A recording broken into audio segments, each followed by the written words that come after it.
Hey guys, we're back with another coffee video. This is one I've been waiting for a long time to bring you.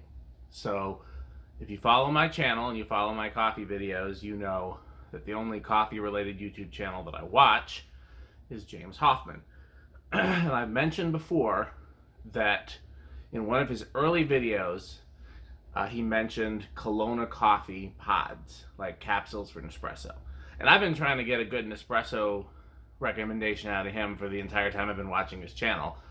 And so far all he's done is talk about which his favorites were of the actual Nespresso brand, and even his favorites he didn't like very much. But I'm like, there's gotta be better stuff out there by his standards, and since I seem to like some of the same things that he likes, although not nearly to the same extent, I'm not nearly as picky, but when he says he likes something, generally I try it. I'm like, yeah. When he says he doesn't like something, sometimes I try it and I like it, and sometimes I try it and I don't. But like, for example, when he went through all the Nespresso pods, the ones he liked best are the ones that I also like best, and the ones that he liked least are also some of the ones that I've tried that I really hated.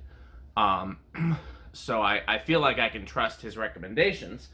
And so when he mentioned drinking Colonna coffee capsules in an early video, I sought them out. And they've been very hard to get. I've ordered twice, and both times it appears they were intercepted by customs. One of them never made it. One of them made it months later and just arrived today. So it's not going to be as fresh as we would hope, just based on the fact that it's been in shipping forever. But nothing we can do about that. And I still haven't gotten the one I ordered first. This is the one I ordered second. So the one I ordered first, God only knows if it's ever going to arrive. So let's see what we got here. Rare Espresso. Rare and exclusive lots that showcase the most sought after cup profiles. That's really all it says. FInca Alpes, Los Alpes. A funky, winey cup displaying distinct depth and sweetness. I don't know about funky. Winey and sweetness sounds like something I would like. Discovery Espresso.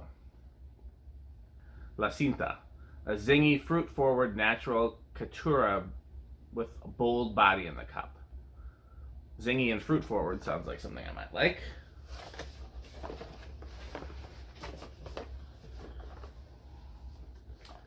What is this on the front? Foundation Espresso. Gran Galope, a rounded, balanced cup with light, zingy acidity and a malty finish. They like the word zingy, don't they? Acidity, generally, I like. A lot of people don't like it in coffee. I do. Malty is not something I generally like. So we'll see.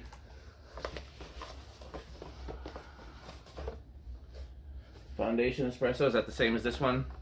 Yes, I have two of the Gran Galope. And then I have one of the Rare. And one of the, which is FInca Los Alpes. And one of Cinta, which is Discovery. So let's go over to the kitchen and try them out. Okay, we're here in the kitchen, and I'm excited to try these. So these are the three from Colonna. Here's the only other specialty coffee that I have, which is the Ethiopia from April. I got rid of the other ones because I didn't like them as much. And then, just for comparison's sake, here's the Illy that I picked as kind of the winner of the daily driver test, although it was neck and neck between the Illy and the Pete's. So we're going to taste these by themselves, and depending on how I like them, we'll probably taste them in a latte.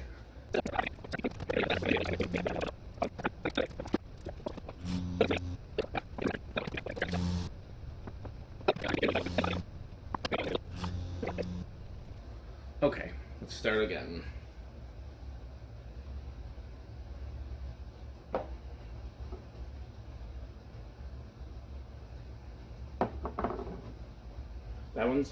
This one's a little plainer. This one's a little more tart.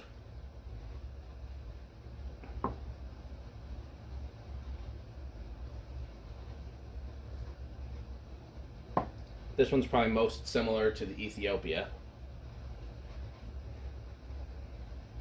That tastes the most like regular coffee.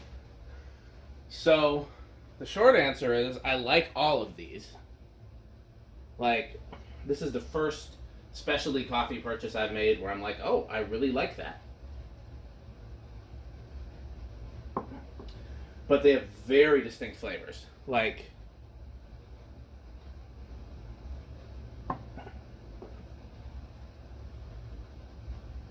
the Discovery is the most distinct. The Rare is probably the least, and even it's...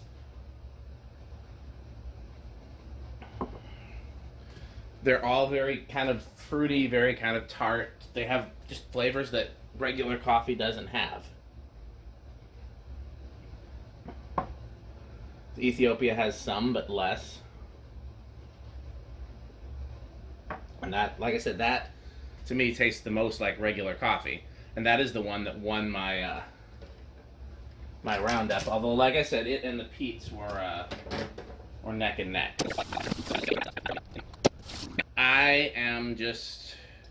I'm really curious to know how these are going to do in lattes. Because they're just so fruity. And I really like fruity coffee. But I haven't figured out what to pair with it. Even Nespresso's Ethiopia. So as they're cooling, that one's fruitier. Even Nespresso's Ethiopia, which is like the blandest of the fruity coffee I've ever tried, is hard to mix in a latte.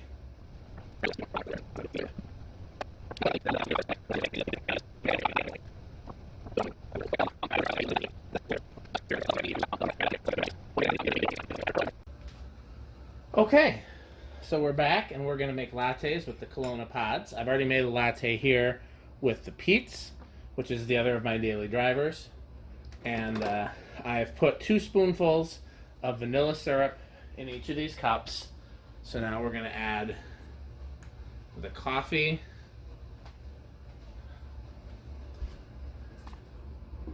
and the milk.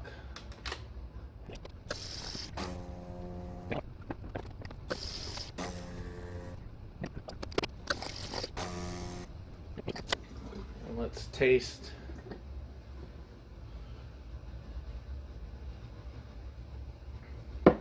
Very much tastes like an ordinary vanilla latte.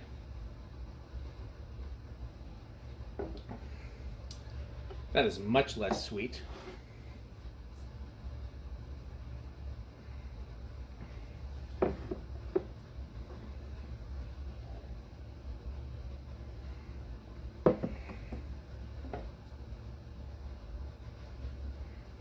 See, that's what I was kind of afraid of, is that first of all, you get a really strong fruity smell,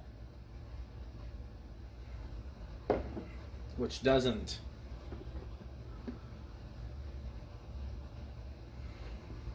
I don't know. I might grow to like it. No, that does not go well as a latte.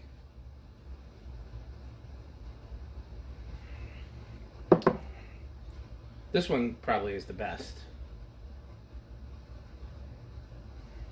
It's also cooled the most. And the other thing I'm going to do,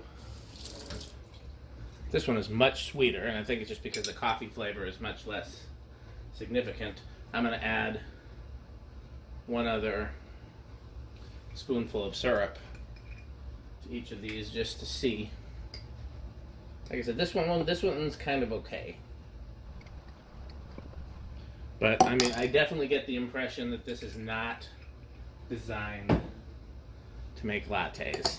And every time I ask one of the specialty coffee people for a latte recipe, they're always like,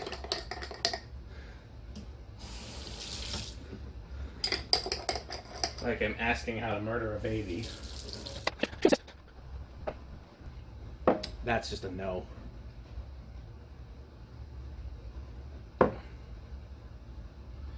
This works fine. I don't know if it's so much better. Oh, this is now... See, now that I've got those side by side, this is a much more interesting latte. This one is bland in comparison now.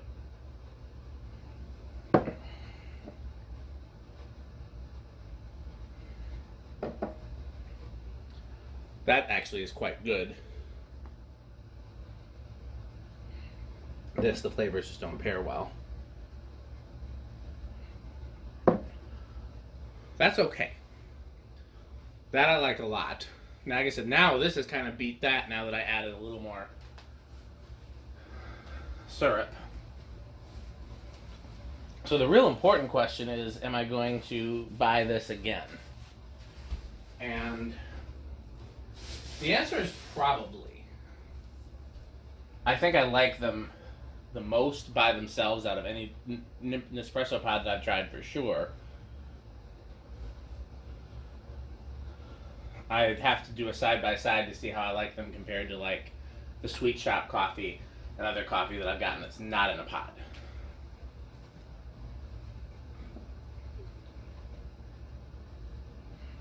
But by far it's the best pod coffee that I've tried.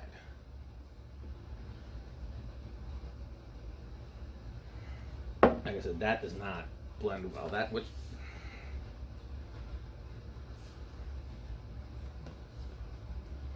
fruit forward, funky winey cup. What's this one? Round and balanced cup with a light acidity and a malty finish. Oh, I guess I like malt more than I thought. But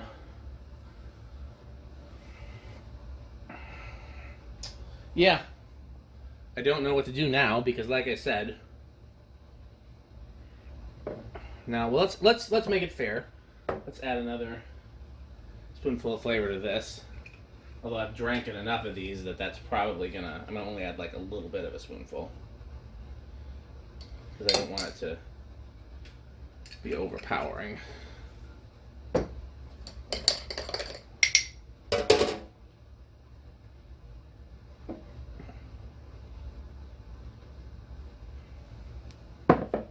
I really like that. I think I would consider that as a daily driver for sure. The other two, this one definitely not. The Discovery, no. It's just, its flavor is too distinctive that doesn't really mix well with the other flavors. Again, I would drink it by itself. Okay, well, the good news is that Colonna is officially my favorite pod after this. I've really liked them. The bad news is I don't know if I'm going to keep buying them when you consider them versus the other options. I think I probably will. I think I'll probably alternate between the Colonna, the Illy, and the Pete's just for pods to have in the house. I made a coffee earlier with a Starbucks blonde espresso that was really nice too. So I think I'll just keep a variety in the house. But dang if these aren't really good coffee. So, hope this helped somebody. I might do a wrap up on the couch, or this might be the end of the video, so thanks for watching. Okay, so you'll notice I did decide to do a wrap up on the couch. So, because I realized we never talked about the cost. So again, let's wrap up. So pros, these are quite possibly the best tasting coffee pods that I have tried. So I tried at least 3 brands of specialty coffee pods because I was under the understanding that that was going to be a step above Nespresso brand and a lot of the things you find on Amazon. I tried the Artisan, which were disappointing. I tried the April, which were good. Better than Nespresso, but not so good to justify importing them. And I tried these, and these have honestly blown the others out of the water. Again, I'm not a coffee expert. All I can tell you is what tastes good to me. But I've tried a lot of things in this, this project that I've been doing, and I definitely think that they've got to be some of the best that are out there. And they worked well by themselves. At least some of them worked well in a latte, some more than others. Again, I think the more basic one, which was the foundation, was probably the best in the latte. And this one was probably the worst. But ultimately, like I said, and just to counteract the flavor of the latte, I took a little more flavor syrup. But the result was a much more interesting latte than the one that just had a Pete's pod and the regular amount of syrup and milk. So I'm going to keep trying them, but I'm definitely a fan of these. I think I'll want to keep them on hand. I don't know that I'll want them to be a daily driver. So let's talk about the downsides. The downsides really is the cost and getting them here. Cost wasn't outrageous. I looked it up. With shipping, they worked out to being a little over $1 a pod, which is a lot of money when you consider you can get some Nespresso pods for less than 50 cents a piece. But the ones that I like, the Pete's and the Illy, are between 60 cents and $1 a pod. And then the Nespressos are usually around 70 or 80 cents a pod. So really these being around $1.10, including tax and shipping and import duties and everything out the door, really is not ridiculous. It's not that much more. The biggest downside I had, like I said, was getting them here. This wasn't Colonna's fault either. I ordered them in mid-February, and now we're at the beginning of April, and I'm finally getting them. And what happened was the first package got lost in customs, and then the second package was delayed in customs for God only knows how long. So I can't guarantee to you that I'm somebody that could taste the difference if I got them fresh. I've heard James and others talk about, it shouldn't be more than 2 weeks in transit. So I don't know if I'd be able to taste the difference if these were fresher. Probably not. I don't think I have that discerning of a palate. But again, I wonder, and again, I had to track the first one, realize that it wasn't getting here, email the company, they kindly sent out a second order, and then track that one and made sure it got here. So again, I can't just click buy it now and forget about it because they might not get here. And again, like I said, I don't know if that's British customs or U.S. customs, because the tracking information doesn't really tell you. It just tells you when it's leaving the Royal Mail, and then it'll tell you when it's intercepted by the USPS. And in between, it's British customs, overseas, U.S. customs. And all I can tell you is that the ones that I still haven't gotten, they left Royal Mail and they did not make it to USPS. So somewhere between there. So I don't know who to blame,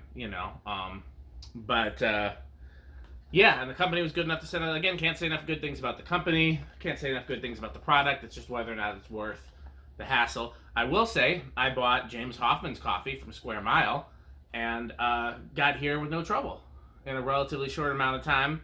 The ones from April from Denmark were much quicker, so I don't know what it is. I'm guessing maybe the problem is the Royal Mail then, because James's took a lot longer than the April ones, and but I didn't have any problem getting the order from James, so I don't know what the difference is. His was, I think maybe these are in a hard package, and I think maybe the stuff from James was in a soft package, so maybe that's the difference. I can't tell you. What I can tell you is that I am probably going to order these again. I'm certainly going to enjoy these while I have them here. I will probably use the foundation for some interesting lattes. I will probably drink the Discovery by itself on the rare occasion when I am like, ooh, I kind of want an espresso by itself, which isn't that often for me, but it has happened, especially since having started to buy specialty coffee and specialty pods and things like that. I have definitely felt like it. So again, I can't stress enough, these are the best tasting pods that I've tried so far, and I had nothing but good experiences with the company itself. And if they end up finding a way to ship from the US, which I don't know if is even something they care about, that would make me a regular customer, because then I'm guessing the cost would go down a little and I definitely wouldn't have to worry about tracking them. So I hope this helped somebody. If anybody has any suggestions for making lattes with these, or again, I'm down with other ideas for making stuff that's not a latte, that's just not drinking it straight. I know that's what you're supposed to do, especially you're supposed to drink it straight, but I'm just not that guy. Again, I've tried James Hoffmann's sour candy espresso recipe and I loved it, but I don't think you can do that with a pod. I think that has to be done with, I did it with a Moka pot, but I don't think you could do it with a pod. So hopefully this has helped somebody, and thanks again to Colonna, and I will see you next video.